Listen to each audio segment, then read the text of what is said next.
her husband was very popular. And he goes on about more kings.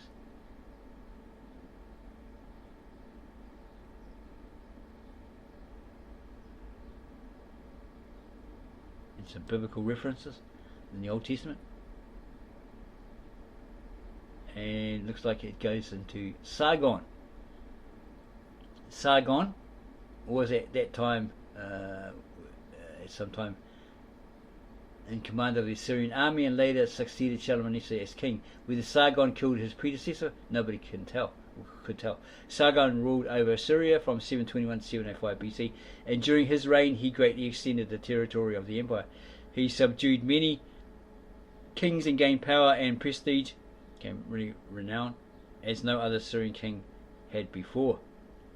In all his wars he was victorious. He had 15 wars, and he captured Syria, Asia Minor, Armenia, Media, Bactria, the country of Elam, Parthia, a part of Arabia, etc. Egypt paid tribute to him, and so forth.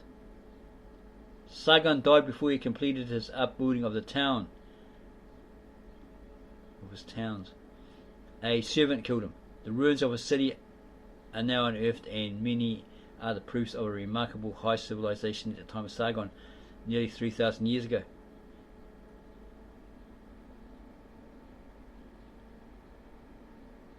All that to be killed by a servant, right?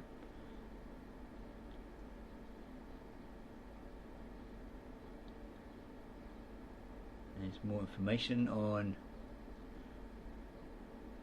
different locations.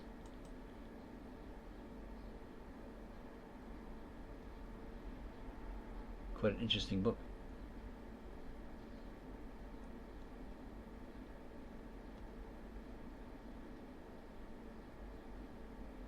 Here's the chronology of the kings of Syria, from Ashur down to Tuklat, etc., etc., and how many years they reigned.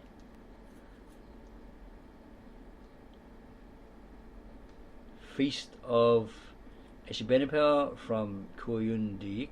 It's looks like a wall relief of some sort, carving or artwork.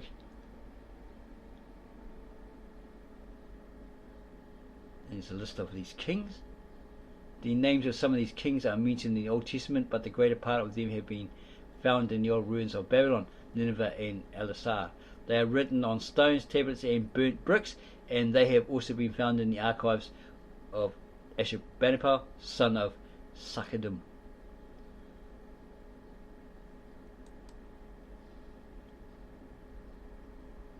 Chapter 5, the Aramaic language. In the first book of Moses, chapter 11, we are told that previous to the confusion of tongues at Babel, that's when they all spoke one language, and God decided to give them a multitude of languages to confuse them and set them packing. The whole earth was one language and one speech. As a consequence, we have to assume that the language of the paradise and the tongue spoken in Noah's Ark was one and the same. As Noah lived 350 years after the deluge, or the flood, these are like floods in the geographical location of Mesopotamia, etc. Syria, according to the historical records. It's not a worldwide flood, as many have been led to believe. We believe there was a worldwide flood, a global flood, centuries later, which destroyed the dinosaurs, etc., as verified by science, etc. As a consequence, we have to assume that the language of paradise, or the Garden of Eden, and the tongue spoken in Noah's Ark was one and the same. As Noah lived supposedly 350 years after the deluge, after the flood, and his son Shem 500 years, the language of the Ark was in existence years after the confusion. We reach down to the times of Abraham, the patriarch. We may further assume that Shem and Abraham met and talked with each other in the language of the Ark. Possibly Lishana Atika Sapraya, sacred scribal language of God. Many languages were formed during the confusion, but the language of the paradise and the ark, the language in which the Lord himself spoke to the parents, Lishana Atika Sapraya, sacred scribal language of God. Adam and Eve That language was not touched and became the source and origin of all other languages, ancient and modern. Probably talking there about the Aramaic, the original ancient very old Aramaic. The Tab Eshret, the long dead, no longer used, no longer written, or really. The Holy Writ records as a fact, beyond any doubt, that Mesopotamia is the cradle of the human race, not Egypt. Yeah, because they're descendants of these people, of Ham, or Cam, Kham, but the K is silent. The inhabitants of both in language of Syria, the Syrians and Egyptian. The inhabitants of the country were the offspring of Shem. They were Semites, or Shemites. In the first book of Moses, it is said that Abraham went from Mesopotamia to the land of Canaan, but Lot went with him. The sons of Arphaxad settled on the boundaries of Mesopotamia, and Asher, a son of Jacob, in Aram. Okay, so this Asher, Asher, was one that came after. Yeah, he's a son of Jacob who came later, right? Called Aram, and the inhabitants, Aramaeans, or Aramaeans. The Greek name of the country, Mesopotamia, or the country between the rivers, in all probability is a translation of the earlier Aramaean name Beth Narin, or Bet Narin, the country between the rivers, to which corresponds the biblical Aram Maharayim. In Genesis, the country is also called Padan Aram. We are told that the offspring of Aram grew stronger and subdued the whole Mesopotamia, and for many centuries the Old Testament spoke of the country as Aramaic. In the secular history of the world, we are informed that Assyrians and Aramaeans lived there in the times of Christ and his apostles. The inhabitants of Mesopotamia were called Aramaeans. Well, he's got it here, Aramaeans. It should be Aramaeans. And the learned men of Syria called themselves... so they were called Aramaeans, and the learned men of Syria called themselves Aramaeans. Or Aramaeans. There's a difference there between the two. Abraham, the patriarch, is a descendant of Arphaxad. He went from Ur in Chaldea, and he and the house of his father are called Aramaeans.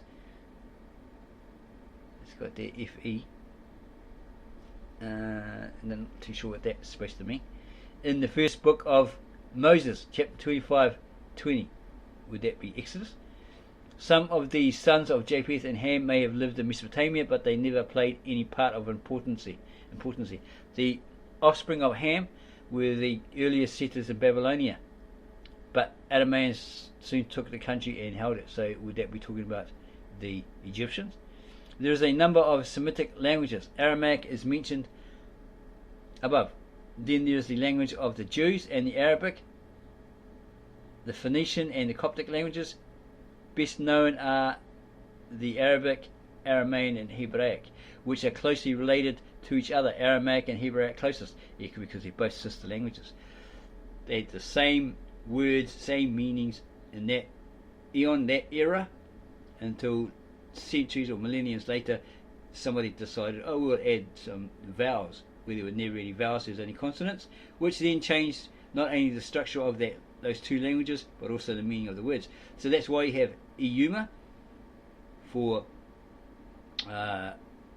immeasurable period,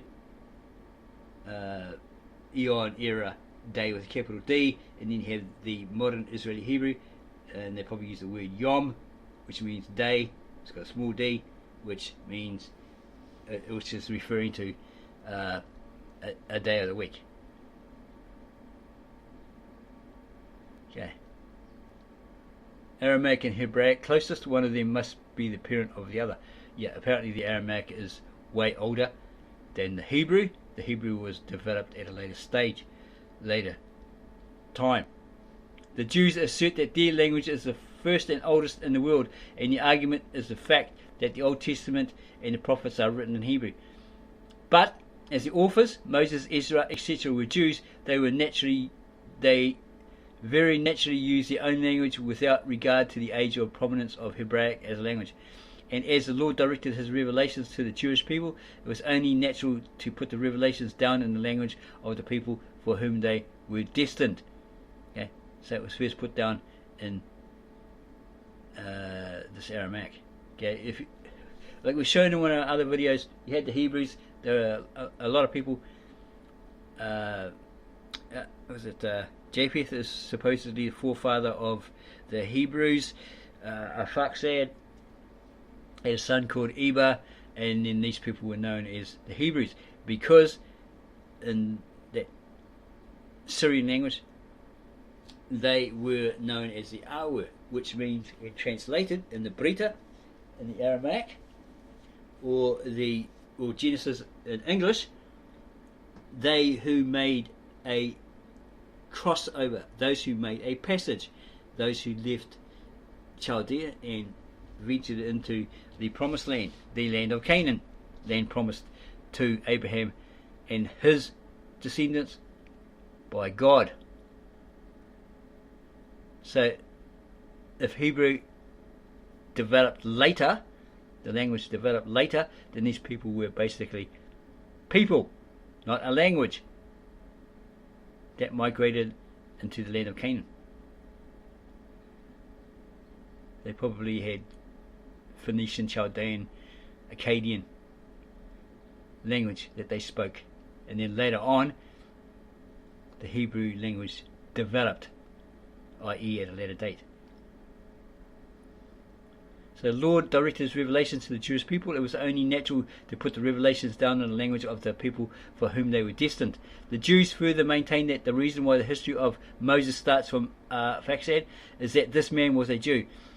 In refutation of this may be said, however, that the Lord, when he spoke, and Moses, when he wrote down the words of the Lord, including the succession of generations from Arphaxad, had no thought or intention of exhibiting the language of the Jews as the first and oldest. The pedigree is there and was put there because our Saviour, or Lord Jesus Christ, descended from Abraham. But the language of Abraham and his ancestors was Aramaic. He probably spoke Galilean Aramaic, his native language, right? He uttered from the cross. Not only because Abraham descended from Aram, but Aram was really the geographical name of the country. It's a geographical location first before it becomes this country, known as a country.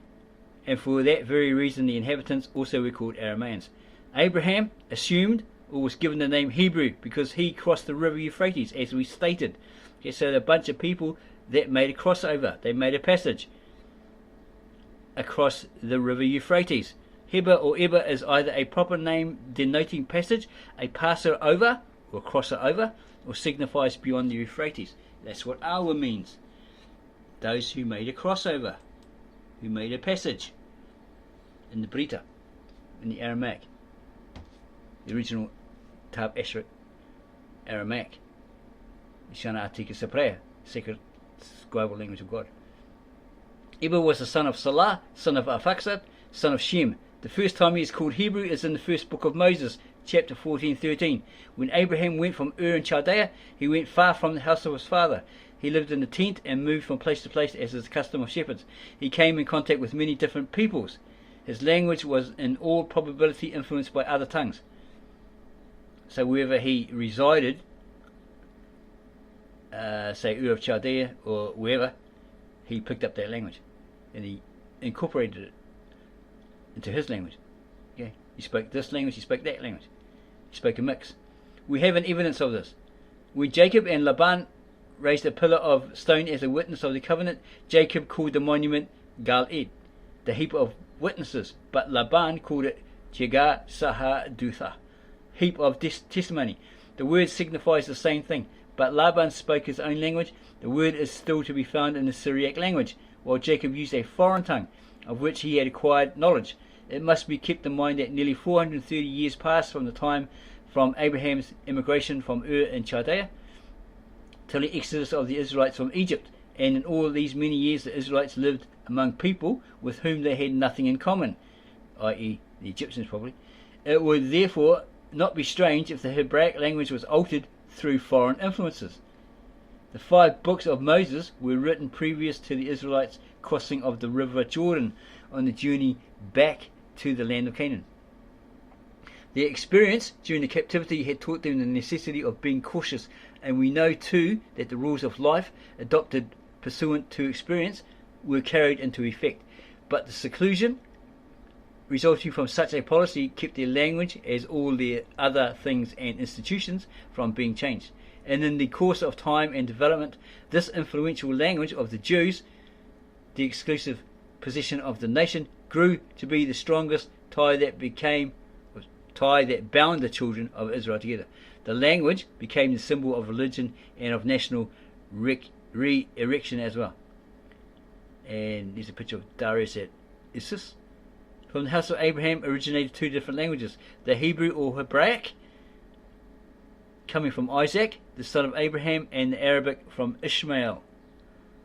It is said in the Old Testament as in the New that centuries after centuries, the Arameans and Assyrians lived in Mesopotamia, the cradle of mankind, and ruled over the country and over the Aramaic language, which our first parents Adam and Eve spoke.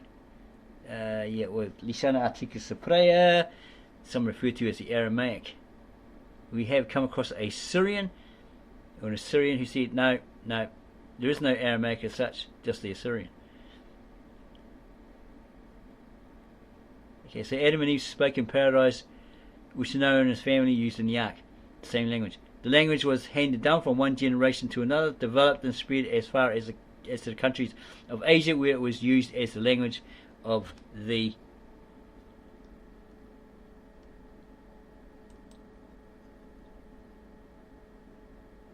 rulers and their courts in preference to the Hebrew tongue. 2 Kings 18:26. Cyrus, the king of Persia, used the Aramaic language when he issued a proclamation directing the Israelites held in captivity in his kingdom to return to their native land and rebuild the temple of Jerusalem. He funded them. He gave them the wood, the materials, etc. Some went back, some didn't. To return to their native land and rebuild the temple in Jerusalem because it was destroyed.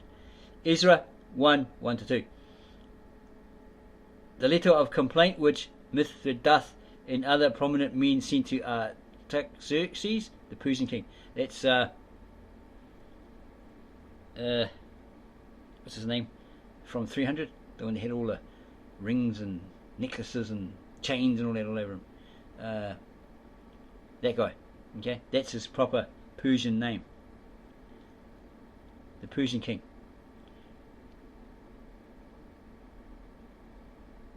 To frustrate the rebuilding of the temple.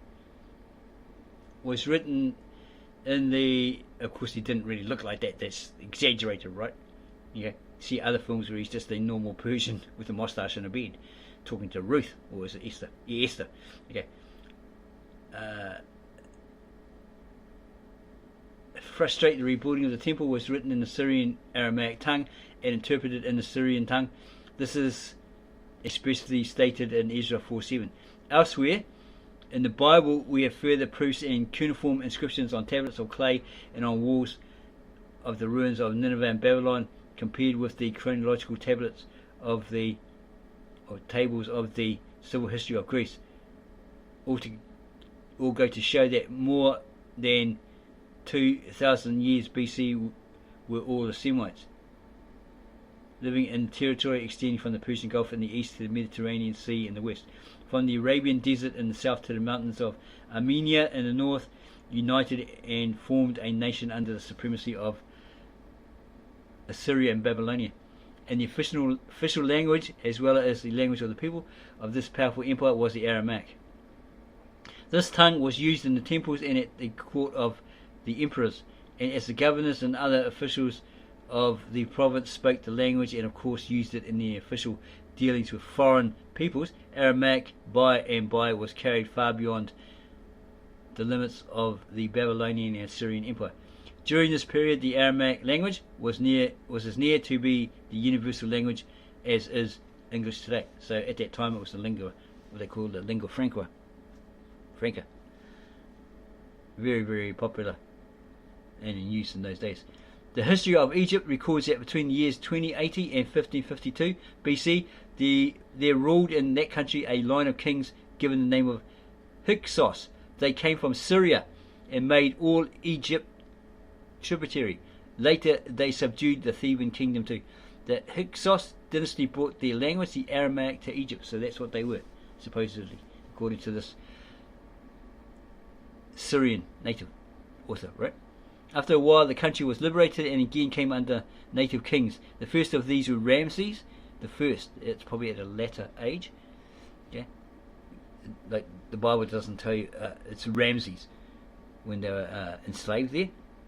Okay, these people estimated that, assumed that, because a lot of times these so-called archaeologists or ones trying to prove the Bible stories, the modern versions correct, we're too far ahead in time. So this other guy went back and studied it all and found out, no, it wasn't Ramses. There was another king way before him. Probably Amos. Amos I, probably. He subdued all the territory to the borders of Mesopotamia and Phoenicia. One of the petty kings defeated by Ramses was Abdad, who ruled over Syria. He wrote a letter to the Egyptian king Ramses II concerning the opposition of the Hittites. This letter was written in Aramaic. The king read it. It is said, and the upper class of Egypt generally understood this language. This we know is correct. They had their hieroglyphs, etc. Not too sure about our language. They probably had a language. The Arameans probably had cuneiform, etc. It's probably complicated. Something that the elites, they're highly educated, had no problem with, whereas the people struggled with it. So they probably looked for a better form of language, and they probably interchanged with the Egyptians. The Egyptians supposedly used to write from right to left or something like that, and then the Arameans came along. They traded with them, all this sort of stuff, and they started to write a different way, left to right or something like that. We have a book called The Timetables of History around somewhere that actually details that. They made changes to their language, influenced by these Syrians or these Arameans, apparently. Timetables of History by Bernard Grun, translated by somebody else.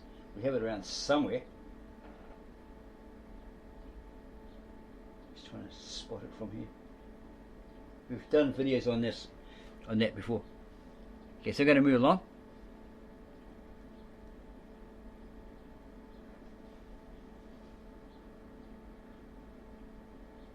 Okay, and goes on about 700 years later.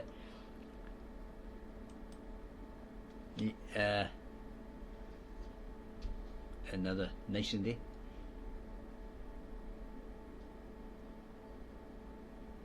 The inscription on coins issued by the dynasty of the Achaemenids of Persia, to which belong Cyrus and Darius II, are in Aramaic. Even when the Syrians and Chaldean nations lost their political power and prominence, the language survived, and memories and monuments of its days of vigour are to be found far apart in rock-cut inscriptions and in written documents of every conceivable kind, and so forth. It has down here, Eusebius from Caesarea says in his ecclesiastical history that the letter which Abgar, the king of Edessa or Uhai, wrote to Jesus was in Aramaic. His statement is confirmed by the fact that the coins of Edessa during the first 4 centuries, in which the city was the centre of the old Syrian Empire, both bore Aramaic inscriptions. But Jacob rightly calls Ephraim, the Syrian, the crowns of the Aramaic language. The letter of Abgar the Black, will be extensively treated later. Bar Jacob or Jacob Bar Salibi, Bar Shako of Malatia, a Syriac writer of prominence, was created Bishop of Marash by Athanasius VIII in 1145. Ephraim Cyrus, called the prophet of the Syrians, is the most celebrated father of the Syrian church. It is uncertain when he was born, but his death took place in June of the year 373, says Asemani. His numerous works have been translated into Greek, Armenian, Coptic and Ethiopic. Ephraim was the first Christian hymn writer in the proper sense of the word. To the melodies composed of Bardesanes and his son Harmonius, I guess that's where we get the word harmony from, both of Edessa, Ephraim wrote a large number of metrical hymns in the Aramaic language.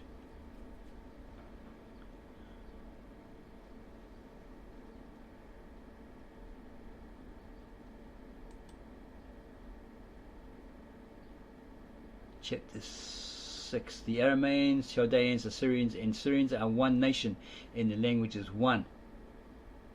These four names are not national, but geographical significations. So they were commonly used in the Old Testament. For example, the people of the kingdom of Judah and the kingdom of Israel were both of one father, and they had and spoke one language. And their names are geographical, and Ephraimites and Benjamites were brethren, although they were regarded as if they were different peoples and different languages. And likewise were the Arameans, Chaldeans, and Assyrians and Syrians. Each of them was one nation, but they had a common language. When the Arameans became more numerous in Mesopotamia, that land was called Aram. For example, Aram Damascus, Aram Narin, Aram Beth Rekob, Padan Aram. In political respect, they were called after the cities. For example, the king of Assyria was called king of Kemat, king of Damascus, king of Babylon, etc. After the fall of Babylon, the Babylonians called themselves Arameans. And in the New Testament, the Aramaic name is mentioned several times. And likewise, it was with the Hebrews until they accepted Christianity. Herodotus, who writes about the Mesopotamian countries in the time in which Keonian, a family of rulers in Persia, ruled, calls all parts of Mesopotamia Syria, and he says that in Syria are many great cities, and one of them is Babylon. The two great nations, Arameans and Georgians, which were neighbours, called for a long time the inhabitants of Mesopotamia Assyrians. In the Muhammadan books of Islam, these four names are applied to one nation, and their language is one. Hassan bar Balul from Quran in the year 963 AD was a very learned man and an able writer who has written many books, and he says that the Syrian Christians were first called Arameans, and later they were called Chaldeans, and now at last they were called Syrians. The Syrian fathers and writers in historical works say that the four names are one. These four names are one, and that these people descend from the Arameans. Archaeology and philology, namely inscriptions and writings in great numbers on monuments and stones which are found in the ruins of Babylon and Nineveh in the palace of King Ashurbanipal, and all these say that all four names signify one nation. The pictures and engravings of Sennacherib and Sargon, kings of Assyria, or Sargon, which are found on rocks near the Kurdish town Sheikh in Kurdish, the priest, in the land Bhutan. All these pictures are like the Syrian and Chaldean physiognomy of those who live in Mosul, Al-Kosh, and Talkepi. The last name of this nation is of Syrian derivation. Learned men have different opinions about it. Some think and believe that it comes from Assyria, since the Assyrians took the land of the Syrians in their possession. The initial letter A in the name Atur, Assyria, was cut off. The letter T was softened to S, like the sound of the Syrian letter Simkaf, with the ending A. The name was written in Syriac, Syria, or Syria. Others think that the name Syria is to be derived from the name of a king Sores, who was an Aramean and who conquered Sham-e-Er, Syria, and Beth Nare, i.e. Mesopotamia, and so these countries were called Syria after his name. And likewise the Arameans were called by the same name, Syrians. Ba-Ali, who wrote a dictionary, says that the whole country from Urhai, Edessa, now modern Turkey, was called after the name of King Sores. Hassan Bar Bahul in his dictionary says that the whole Syrian country was called after the name of Sores. And after that time the Arameans were called Syrians. Bar Salibi, a writer, says in his book Arafata, we were called Syrians after King Sores. Many learned men believe that the Syrians took their name from the apostles who preached the gospel to them. Because the Jews despised the Arameans, which was their forefathers' name, therefore the Arameans who accepted Christianity were called Syrians. Now we do not see anything to hinder us from believing that these four names designate one and the same thing. Now the Arameans, Assyrians, Chaldeans, and Syrians are one nation, and the Syrian language is their language. Learned Syrian writers tell us in their historical works that the Aramaic language is the first language. It's the first ever language. For example, Ma Ephraim says that the Syrian language was the language in which God spoke to Adam and Eve. Or Adam. And which was used by the children of men until the confusion at Babel, and it was handed down to Eva and to Abraham. And when Abraham went over to the river Euphrates, they were Hebrews because they crossed over. They made that passage. They were originally in the Aramaic called Awer, A-W-E-R. And when Abraham went over the river Euphrates, they were Hebrews until then, right? Bishop Ma Shilimon of Klataha Prat Mishan in the year 1222 AD says that from Adam to the Tower of Babel was built the Aramaic, that is the Syrian language, was used. And St. Basil, who also says that from paradise to the confusion at Babel, the Aramaic was used. Abu Isa Maghribi, the West, a well-known writer by birth and Arabian, says that the Syrian nation is the first and the oldest, and that Adam and his sons spoke the Syrian language. Abu al-Tid, a learned Arabian writer who wrote a book which is called Tawarik al-Qaima min al-Muqtazar fi Akhbar al-Bashas, that is the old and short history which makes known to the children of men, also affirms what Abu Isa says, that the Syrian nations and language was the first which was spoken by Adam and his descendants. This Abu Farag died in year 731 of the Hegira, etc., a very old book from Ajam. And this is written that Ka-Jo-Mersh was the name of the first king of Persia. This name was in the Syrian language. It was in the time of Abraham. Kaid Shia is a book, the high priest of Shia. It is written in this book that Adam and Sheth and Noah were Syrians. So that's talking about Enosh, possibly. Sheth, it's the replacement son for Eve. Seth, yeah, Sheth in the Aramaic. Yeah, Seth. It's talking about there.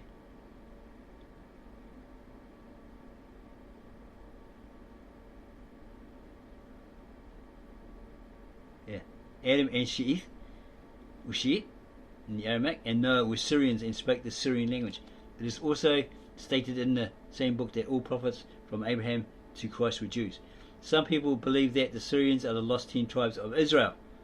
So it's not, unfortunately, it's not you U.S. Hebrew Africans, American Africans, African Americans.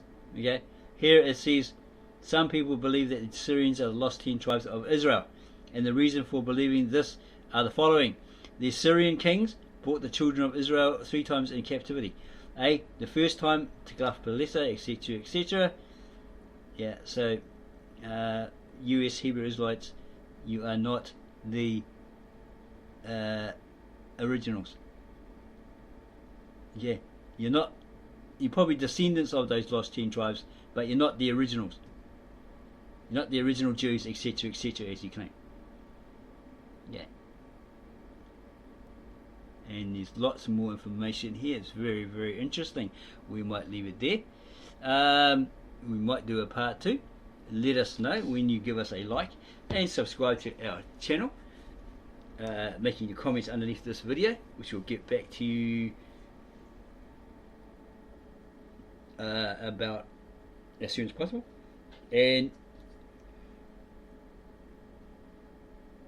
we suggest, if you find this history really, really interesting, it's cleared up a lot of, well, many questions that you've asked, then go share this with all your family, friends and others, and say, this is the history, this is the real history, from a native born Syrian who speaks the language, obviously, Aramaic. This author who his father had done all this research, etc., and he's continued it for all. Okay, so yeah, if you like this video, give us a like, subscribe to our channel, put your comments underneath, and go share this video with all your family, friends and others, your church friends, etc., etc., especially those who say, oh, this is how it is, when it isn't. Okay, they're steering you wrong. You can say, no, this is where it all originally started from. This is the language that Adam and Eve actually spoke, the sacred scribal language of God, the Lishana Articus Saprea, i.e. the Aramaic. And so on and so on. Thank you for taking the time to watch this, our latest video created and uploaded. We hope that you are blessed by this and the knowledge we've passed on to you. Peace be with you, peace be upon you.